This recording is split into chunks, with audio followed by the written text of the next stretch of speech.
ប៉ុនក្រុងបញ្ចេញស្តុកប្រេងបំរុងដោយខ្លួនឯងដើម្បីទប់ស្កាត់ការឡើងថ្លៃប្រេង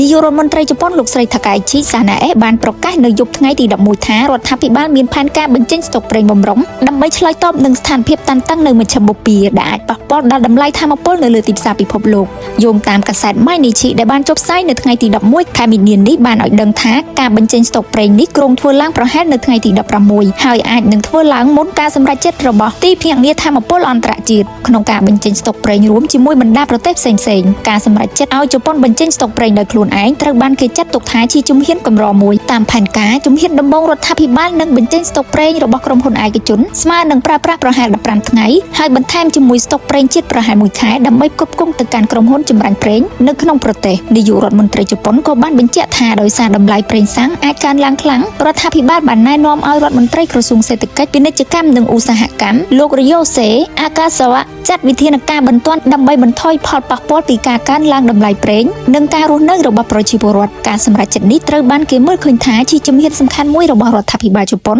ក្នុងការរក្សាស្ថិរភាពថាមពលនិងការពារសេដ្ឋកិច្ចក្នុងស្ថានភាពទីផ្សារប្រេងពិភពលោកដែលកំពុងប្រែប្រួល